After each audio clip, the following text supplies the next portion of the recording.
uma jovem que, ao lado do seu namorado e também do seu cunhado, planejou o assassinato de seus pais.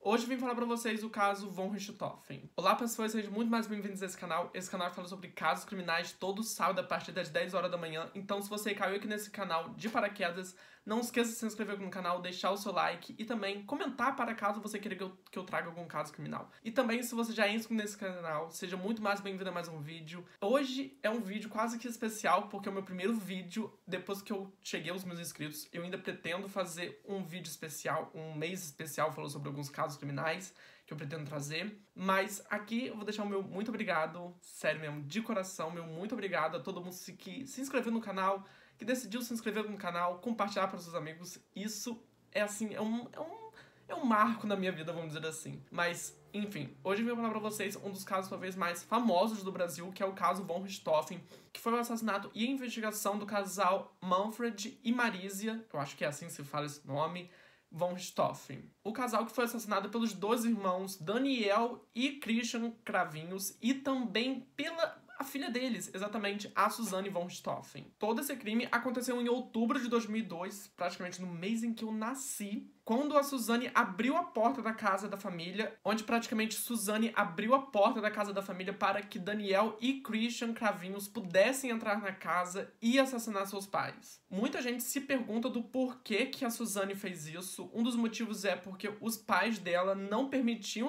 o seu relacionamento com o Daniel, então eles meio que decidiram matar eles e também pegar a herança do casal para cima. Mas isso afetou drasticamente a vida desses três, do cunhado dela, do namorado e da Suzanne, e também do irmão dela, que assim sofreu demais com a morte dos seus pais. Mas chega de enrolação, chega de blá blá blá, sem mais delongas, simbora pro vídeo de hoje. Manfred Albert von Richthofen, que nasceu em Erbach, na Alemanha, no dia 3 de fevereiro de 1953, era um engenheiro alemão naturalizado brasileiro. Segundo alguns amigos próximos do casal, Manfred era descrito como sendo uma pessoa de mente fechada, embora tivesse um bom humor. Ele também era descrito como sendo uma pessoa muito inteligente e também prezava pela educação de seus filhos. Manfred trabalhava numa empresa chamada Dersa desde 1998, onde essa empresa Dersa ela é responsável pela construção de rodovias e logo ele se tornou diretor da parte da engenharia em junho de 2002. Manfred recebia pouco, recebia 11 mil reais pela construtora, mas ele tinha várias posses devido à sua família. A sua família era bem de vida, vamos dizer assim. A fortuna dessa família era equivalente a 11 milhões de reais convertidos nos valores atuais. Porém, em julho de 2006, a empresa onde o Manfred trabalhava começou a ser investigada e o nome dele também começou a aparecer nessa investigação, já que possivelmente ele estava desviando dinheiro para uma conta da sua filha na Suíça. Porém, em 2015, o caso foi novamente arquivado, já que não tinha as provas consistentes do seu envolvimento naquela lavagem de dinheiro. Já Marisia von Richthofen, eu provavelmente vou falar esse nome errado, porque é Marisia, e provavelmente eu vou falar Maraísa, então me perdoem aqui. Ela nasceu em José Bonifácio no dia 19 de janeiro de 1952 e viveu durante 14 anos da sua vida na mesma cidade. Ela estudou na cidade até 1966, quando ela se mudou junto com seus avós para a cidade de São Paulo. E ela era descrita pelos amigos próximos da família von Richthofen como sendo a mais extrovertida daquela família. Ela tinha vários amigos por fora, vamos dizer assim. E já atuando na sua área, que era psiquiatria, ela ganhava em torno de 20 mil reais por mês. Manfred e Marisia se conheceram na USP enquanto ele estudava engenharia e ela estudava psiquiatria em 1970, e logo após eles se casarem e terminarem os estudos, eles foram completar os seus estudos na Alemanha. Quando eles voltaram da Alemanha, a Marisia conseguiu construir seu próprio escritório e o Manfred começou a trabalhar em várias empresas privadas até chegar na Dersa. Já Suzanne Louise von Richthofen nasceu em São Paulo no dia 3 de novembro de 1983. E Suzanne teve uma infância bem privilegiada, para dizer o mínimo. Ela cresceu num lar muito, vamos dizer assim, afortunado, já que ela quase nasceu em um berço de ouro.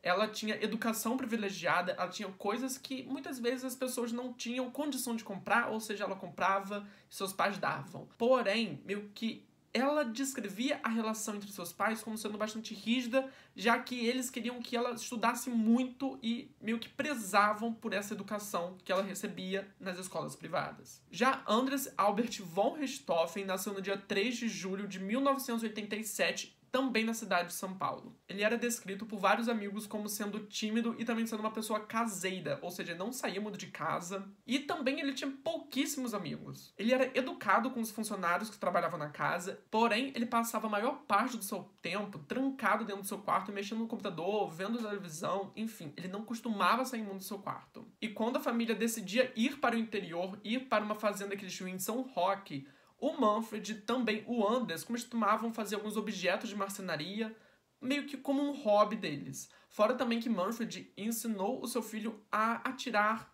no quintal de casa com uma arma de chumbinho. O garoto era também descrito como sendo uma pessoa muito inteligente, já que ele sabia falar 2 idiomas diferentes. Fora também que ele era faixa marrom em karatê. Ele, junto com a irmã, recebiam R$2.000 mensais, onde eles podiam gastar com qualquer coisa. A Suzane gastava muito mais que o Andres. O Andres, ele praticamente guardava boa parte do que ele recebia. E também, segundo alguns relatos de funcionários que trabalhavam na casa, o Andres e também a Suzane eram bastante amigos, eles se defendiam de brigas, assim, eles conversavam, eram irmãos muito bons uns pro outro. Porém, após o primeiro depoimento de Andres no dia 31 de outubro de 2002, eles meio que foram separados por decisões judiciais, vamos dizer assim. No entanto, Andres e Suzane só foram se rever em novembro daquele mesmo ano, quando eles foram fazer uma reconstituição do crime. Porém, nesse mesmo dia, junto com o Andres e a Suzane, estava o advogado dela, que meio que forçou o garoto a escrever um bilhete defendendo a irmã. Isso segundo a versão de Andres. Toda a mídia, depois de descobrir esse bilhete, começou a cair em cima do garoto. O garoto meio que não podia se defender. E várias pessoas começaram a falar que aquele bilhete foi um golpe baixíssimo. O Andres, apesar disso tudo, continuou estudando. Ele se formou na Universidade de São Paulo, ganhando bolsa de estudo para poder estudar farmácia e bioquímica. E em 2005, quando a Suzane foi solta para poder fazer algumas visitas, segundo ela tentava ligar para o seu irmão, mas ele sempre recusava e quando aceitava, toda a conversa terminava em discussão. Mais tarde se descobriu que ela visitava o Andres durante a noite, não para conversar, meio que ficava vigiando a casa do seu tio. O Andres pediu meio que um habeas corpus, um mandado para ela se afastar da casa, já que ele tinha medo dela. Andres soube mais tarde também que ela já tinha visitado a casa do seu tio, visitado a avó e tinha fotos com a sua avó. Ele, junto com o tio, nunca aceitaram ou perdoaram a Suzane. Já a avó meio que perdoou, mas não aceitou que ela vivesse no mesmo teto que o dela. Andres nunca falou sobre o crime abertamente, ele nunca deu entrevista sobre o crime. Já que esse assassinato marcou muito a sua vida, ele meio que começou a deslanchar muito. E em 2007, ele foi preso após invadir o muro de uma casa. E segundo as polícias, ele estava em confusão mental, falando frases desconexas. Ou seja, depois disso, ele não se sabe mais do seu paradeiro. Muitos falam que ele ainda está vivendo com seu tio e também a sua avó, mas não se sabe ao certo. Agora, vou falar pra vocês também um pouco sobre a família Cravinhos. Daniel Bento de Paula e Silva, que na época do crime chamava Daniel Cravinhos de Paula e Silvia, que na época do crime chamava Daniel Cravinho de Paula e Silvia, que nasceu em São Paulo no dia 26 de janeiro de 1981, é o autor do assassinato de Manfred. De 2014 a 2023, ele ainda foi casado com uma biomédica, ainda enquanto estava em prisão, e com esse casamento ele decidiu tirar o sobrenome Cravinhos e então adotar o outro sobrenome. E em 2018, Daniel passou para o regime aberto, onde ele começou a trabalhar com a personalização de motos. Já Christian Cravinhos de Paula e Silva nasceu então bem em São Paulo no dia 21 de novembro de 1975 e ele é autor do assassinato de Marísia. Na época do crime, ele era usuário de drogas, chegando até mesmo a ser internado em uma clínica de reabilitação alguns meses antes disso acontecer. E também na reconstituição do crime, ele chegou a se emocionar quando estava refazendo a cena. Até recentemente, os dois irmãos, tanto o Daniel quanto o Christian, eles eram bem assim amigáveis, eram quase que inseparáveis. Eles dividiam a mesma cela e também ficavam na mesma penitenciária, obviamente. Mas recentemente, eles decidiram meio que parar de se falar, não dividem dividem mais a mesma cela. Isso meio que foi uma jogada da parte dos advogados, como certa discordância entre eles. E agora eu vou falar pra vocês sobre como começou o relacionamento de Daniel e também de Suzane. Tudo começou em uma tarde de agosto de 1999, quando o casal Von Richthofen, junto com seus filhos, foram dar um passeio no Parque Ibirapuera. Lá estava acontecendo meio que uma competição de aeromobilismo, que são aqueles pequenos aviões. E eu já vi isso acontecer, até porque meu pai também tinha um desses aviões de pequeno porte, só de controle remoto. E quando eles estavam vendo isso, o Andreas meio que viu isso acontecendo, pediu para seu pai poder assistir, e conforme isso foi acontecendo, ele quis também ter aulas sobre pilotar o aviãozinho. O Daniel se prontificou a fazer isso, então eles meio que começaram a conversar. Daniel e Andreas tinham uma amizade muito boa. Daniel era acostumado a ser visto junto com Andreas, já que muitas vezes ele levava o garoto para andar de bicicleta, e segundo alguns amigos próximos, há indícios de que o Andreas começou a ajudar a sua irmã a conhecer o Daniel, já que aparentemente Suzane achou o Daniel bonitinho e começou a mandar alguns bilhetes escritos por Andreas para poder ser entregue a Daniel. Isso segundo uma amiga de infância de Suzane que disse em seu depoimento. A princípio, Manfred e também Marisia não se importavam tanto com o relacionamento de Suzane e de Daniel, já que eles achavam que seria um relacionamento muito passageiro, que ela logo se enjoaria dele e, tipo assim, ela partiria para outro. Mas foi completamente o contrário. Segundo alguns relatos, o Andreas meio que participava ativamente do relacionamento do casal, já que ele era visto saindo com o casal, não ativamente no sentido de, né, fazer outras coisinhas, mas no sentido de ele ser visto constantemente com o casal. E para vocês terem uma noção de quão próximos era Daniel, Andreas e a Suzane nesse tipo de relacionamento, certa vez o Andreas, escondido no porta-malas do carro de Suzane, foi junto com o casal para um motel e lá ele provou pela primeira vez maconha. Com o tempo, o relacionamento de Suzane e de Daniel começou a ficar mais próximo e com isso Marisia e Manfred começaram a ficar muito preocupados com o bem-estar da filha, vamos dizer assim. Já que para sobreviver, o Daniel ele fazia aviões, consertava aviões, também fazia algumas peças, alguns reparos em aviões, isso arrecadando quase um pouco mais de R$2.000 por mês, o que era meio baixo para o padrão de vida de Suzane von Richthofen. Suzane também muitas vezes pedia dinheiro emprestado para os seus pais para poder ajudar nas despesas da casa do Daniel, fora também que muitas vezes a sua mesada, que era de R$2.000, era quase que destinada a Daniel. Muitos amigos próximos do casal e também de Suzane afirmaram que depois que o relacionamento deles começou a ficar mais sério, ela meio que mudou drasticamente. Suzane perdeu a virgindade aos 16 anos com Daniel e nessa mesma época ambos começaram a experimentar a fumar maconha quase todos os dias e também passaram a experimentar outros tipos de droga, também como êxtase. Sendo que a sua última viagem, vamos dizer assim, em casal com Daniel, que aconteceu no ano novo de 2000, depois disso, depois desse evento, era quase impossível ver os dois separados. Sempre quando um ia para algum lugar, o Daniel ou a Suzane estava atrás. Tanto que em certa vez o casal Manfred e Marisia ficou tão assim bravo,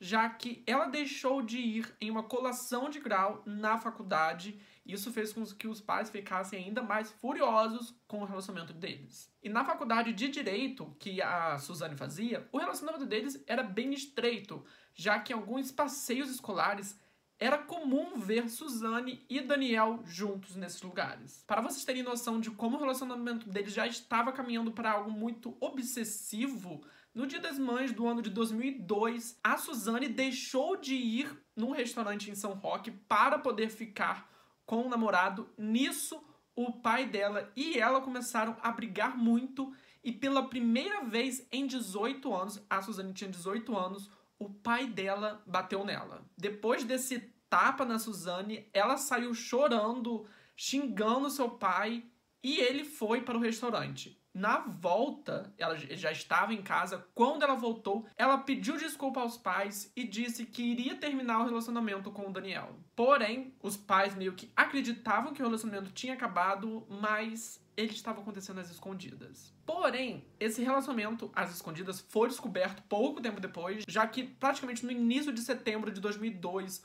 a Polícia Militar de São Paulo foi chamada até o condomínio onde Manfred e Marisa moravam, isso às 2 horas da manhã, para poder separar a briga de Daniel e de Manfred, que estavam batendo boca no portão da casa. Esse evento já tinha acontecido anteriormente 2 vezes antes. Algumas ligações anônimas foram feitas para a Polícia Militar para que eles fossem meio que parar a briga que estava acontecendo entre o Daniel e Manfred. Ou seja, era praticamente a 3ª vez que a polícia era chamada para poder intervir em alguma briga entre esses dois. E o motivo dessa briga era praticamente o mesmo. A Suzane chegava tarde em casa, tentava fazer com que Daniel entrasse junto com ela, porém o Manfred via aquilo e meio que falava para ele sair da casa. Esse era praticamente o motivo da briga. E agora que vem a parte do crime do assassinato da família von Richthofen. Alguns dias antes do crime acontecer, a Suzane e também os 2 irmãos Cravinhos fizeram meio que um teste de barulho atirando e perceberam que a arma iria fazer muito barulho. Foi então que na tarde do dia 30 de outubro de 2002, a Suzane e o Daniel estavam conversando e repassando os planos do assassinato dos pais da Suzane, e eles foram conversar com o Christian, que estava meio relutante em participar ativamente dos assassinatos. Ele estava morando com sua avó e já estava pensando se iria fazer isso ou não. Naquela noite, a Suzane meio que deu a desculpa para o seu irmão Andreas, que iria comemorar o aniversário dele e também o aniversário do namoro dos dois, de Daniel e de Suzane, e decidiram levar ele até uma lan house, até um cybercafé, onde ele poderia ficar jogando, fazendo qualquer coisa, enquanto os dois iriam para um motel. Isso aconteceu por volta das 10 horas da noite. O Christian já estava no café, ele chegou também por volta das 10 horas da noite e saiu de lá quase 11 horas, isso para que Andreas não percebesse que ele estava lá. Foi então que, quando eles saíram do local, os 3, eles se encaminharam até um condomínio onde moravam os pais de Suzane, e já no local, na casa de Suzane, ela entrou primeiro, foi até o andar de cima verificar se os pais estavam dormindo, e após verificar isso, ela desceu as escadas e falou para os irmãos entrarem no quarto e iria começar meio que a matança. Os 2 usavam luvas cirúrgicas e Daniel ficou encarregado de golpear e matar o Manfred. Já Christian atacava a Marisa. Já durante a perícia criminal, foram meio que detectados alguns machucados, algumas lesões na mão de Marisa. Isso porque ela tentou se defender colocando a mão meio que em frente à cabeça. Depois dos 2 irmãos certificarem-se de que os pais de Suzane já estavam mortos, eles começaram a produzir meio que um álibi. Eles pegaram uma arma calibre .38, colocaram do lado da cama e meio que começaram a remexer as coisas do casal, meio que numa tentativa de fazer com que parecesse que fosse um latrocínio, um roubo seguido de morte. A Suzane, que ficou no andar de baixo, meio que também ficou remexendo algumas coisas, ao que se sabe. Não se sabe ao certo o que ela ficou fazendo realmente enquanto os 2 matavam seus pais. Porém, depois de tudo aquilo, ela ofereceu sacos plásticos para que eles pudessem colocar suas roupas que já estavam ensanguentadas de sangue. Fora também que as armas do crime também foram descartadas junto com essas roupas, e essas evidências nunca foram encontradas. Suzane, ela sabia que seu pai guardava uma certa quantia em dinheiro perto de uma maleta, de uma caixa, e ela usou uma faca para poder abrir, roubando R$8.000, $5.000 e €6.000, usados para forjar o latrocínio, e parte dessa grana, junto com algumas joias do casal, também foram usadas para poder pagar a participação de Christian nesse roubo/morte do casal. O casal então passou a fazer a 3ª parte do álibi, onde eles deixaram o Christian na casa da avó dele, e então eles seguiram para o motel. O mais bizarro disso tudo é que eles meio que pediram a nota fiscal, e essa foi a primeira vez que aquele motel tinha emitido uma nota fiscal. Eles ficaram nesse motel por cerca de quase 1 hora, 1h30 mais ou menos, que era por volta de 1 hora da manhã, 1h30, até 2/2h30 da manhã. Ao sair desse motel, eles foram buscar Andreas nesse cybercafé, pegaram o garoto, levaram ele até a casa de Daniel e disseram que ele podia dar uma volta na mobilete de Daniel enquanto eles estavam fazendo alguma coisa na casa. Então eles seguiram para outra parte do plano, eles voltaram para casa cerca de 4 horas da manhã e meio que começou a parte onde a Suzane fingia meio que estar impressionada, já que ao chegar, ela viu a porta da casa aberta. Andreas entrou na casa, entrou na biblioteca do casal gritando pelos seus pais, enquanto isso, Suzane foi até a cozinha, pegou uma faca, entregou para o irmão e disse que ele esperasse do lado de fora. Foi então que, por volta das 4h10 da manhã daquele mesmo dia, Daniel contactou a polícia que chegou ao local numa ocorrência em que a Suzane meio que acreditava que seus pais estavam mortos ou que a casa tinha sido roubada. Quando a polícia chegou no local do crime e começou a procurar pela casa, eles começaram a perceber que todo aquele crime era feito por amadores, já que meio que ladrões profissionais não deixariam tanta evidência assim para trás. Isso porque eles deixaram os celulares e também muitas joias de Manfred e de Marisa para trás. Fora também que eles perceberam que muita coisa ali parecia encenada. Parecia que eles estavam revirando a casa numa forma de encenação. Tinha muita coisa ali jogada, mas não parecia ser jogada propositalmente no sentido de achar algo. Fora também que Daniel começou a dar bastante suspeita, bastante pulga atrás da orelha para os policiais, já que ele ficava falando quase toda hora sobre o dinheiro que a família tinha guardado nessa caixa, que era os 8 mil reais, 6 mil dólares e 5 mil euros, acho que é isso. Ele começou a falar isso e muitos policiais ficaram estranhando o fato dele saber a quantidade exata do dinheiro roubado. Fora também que um dos policiais disse que quando a Suzane perguntou a ele o que aconteceu com meus pais, o que aconteceu, enfim, ele respondeu que o casal estava bem e a Suzane pareceu surpresa com aquele fato, tipo, perguntando como que eles estão bem. Fora também que ela parecia uma pessoa muito sem emoção, sabe? Diferente do Andreas, que ficou completamente perplexo quando ele descobriu que seus pais estavam mortos. Fora também que durante esse tempo a Suzane perguntava aos policiais o que ela deveria fazer e também o que os policiais iriam fazer a seguir. Já na delegacia, o comportamento do casal também era estranho, já que Andreas estava completamente abalado e Suzane estava dormindo no ombro de Daniel. Não dá, nesse tempo, assim, a gente não percebe meio que se há algo de errado ou não, porque cada um reage de uma maneira diferente. Ou seja, a Suzane poderia estar meio que preocupada, mas queria dormir porque estava tarde da noite. Nessa parte a gente não pode opinar. Agora que a gente sabe tudo o que aconteceu, é mais fácil da gente olhar para trás e ver essas coisas que meio que evidenciavam que ela era a culpada dos assassinatos. Em um determinado momento, quando os policiais estavam interrogando os três, a Suzane disse que queria ver os criminosos presos, torturados e mortos. Ao término dessa fala, ela olhou para o seu namorado e deu tipo um sorrisinho, tipo, brincalhão. Novamente, é fácil a gente olhar para trás e reparar nessas coisas, mas naquele momento não dá pra gente saber ao certo o que estava acontecendo. Agora eu vou falar pra vocês a parte da investigação do assassinato do casal. Desde o início da investigação, vários policiais começaram a constatar que aquele latrocínio parecia algo muito fingido, algo muito forçado.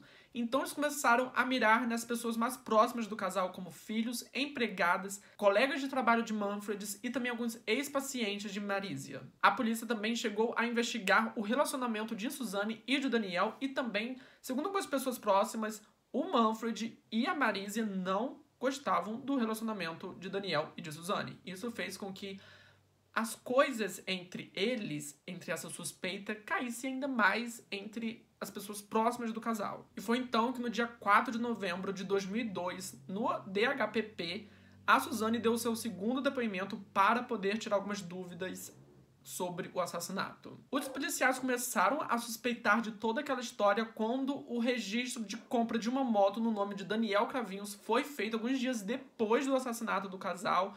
Ele foi preso preventivamente, isso enquanto os policiais interrogavam o Daniel.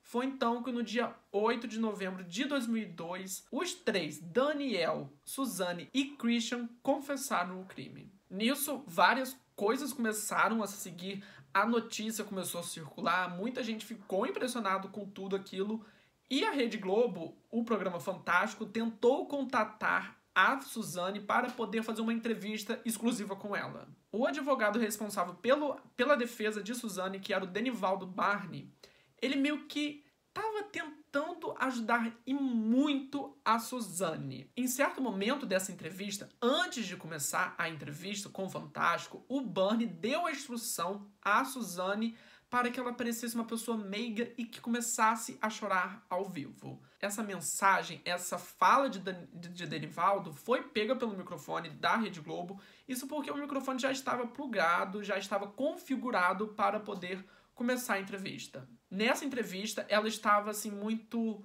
meiga, ela estava com a franja tapando os olhos, ela estava parecendo uma garotinha, sabe, indefesa. Fora também que nessa reportagem que aconteceu apenas em abril de 2006, fora também que nessa entrevista que só veio acontecer em abril de 2006, o Denivaldo Barney pediu para que a Rede Globo não mostrasse cenas do crime, ou seja, eles não podiam mostrar fotos nessa entrevista. Ela começou essa entrevista mostrando algumas fotos dos amigos, mostrando algumas fotos em família, e também quando ela foi questionada sobre o seu relacionamento com o seu ex-namorado, ela começava a chorar, falava que estava com raiva dele, falava que ele coagiu ela a fazer isso e que ela não tinha nada a ver com o assassinato dos seus pais. Com isso, com essa entrevista e também do áudio vazado do Barney, eles começaram a perceber, o público começou a perceber que essa entrevista provavelmente foi forjada para fazer com que a Suzane fosse inocentada. Mas, segundo o Barney, isso não foi uma jogada de defesa dele, e sim uma jogada para poder sensibilizar o André, já que ele tinha pedido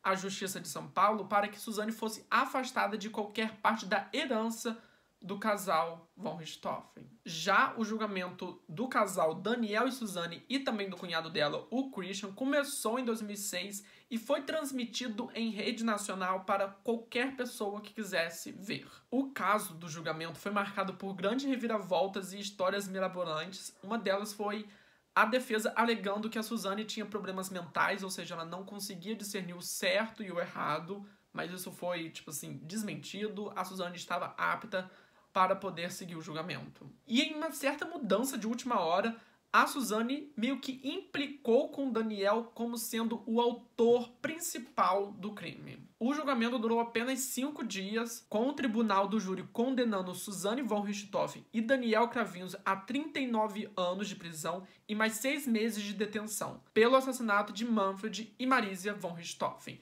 Já Christian foi sentenciado também à prisão, mas foi a 38 anos. E durante a prisão, a Suzane teve alguns namorados e também uma namorada, onde ela chegou a dividir cela, e também vários programas de TV foram até ela fazer entrevistas. Uma dessas entrevistas foi bem polêmica, que foi a do Gugu, onde ela, sabe, foi meio bizarro, já que... é muito estranha essa entrevista, não tem nem como falar pra vocês. Parecia que muitas pessoas começaram a falar que o Gugu estava defendendo ela, que o programa da Record estava defendendo a Suzane. Eu não vi essa entrevista direito, mas assim, os poucos recortes dessa entrevista é uma entrevista muito da bizarra, para dizer o mínimo. Atualmente, a Suzane está solta, ela tem um filho de 1 ano de idade e vive em Águatuba, junto com seu então esposo. Já Daniel, com 42 anos de idade atualmente, ele cumpre regime aberto, onde ele trabalha em uma oficina meio que personalizando motos e capacetes. Já Christian, pelo que se sabe, ele também está em regime aberto, porém ele foi preso novamente por posse ilegal de arma e também por posse de drogas. Isso é o que se sabe. Já o Andres, meio que muita gente já se sensibilizou com ele, já que ele foi o que mais sofreu durante a morte dos seus pais e também durante o luto. Várias fotos dele e de Suzane durante o enterro dos seus pais foram mostradas e a gente vê o abalo de Andres com aquilo tudo. O Andres sofreu muito, apesar dele ter doutorado e também concluído algumas faculdades, ele meio que decaiu na sua vida depois dos assassinatos. Eu acho que quem mais sofreu, com toda certeza, nessa história foi o Andreas. Mas então, esse foi o caso de hoje. Espero que vocês tenham gostado. Se gostar, não esqueça de se inscrever aqui embaixo, deixar o seu like. E, novamente, muito obrigado pela marca dos 1000 inscritos. Eu tô muito, muito feliz. Eu prometo recompensar vocês com um mês completo de casos, assim, bem mirabolantes, para dizer o mínimo. Mas então, até semana que vem para mais um caso criminal e tchau, tchau.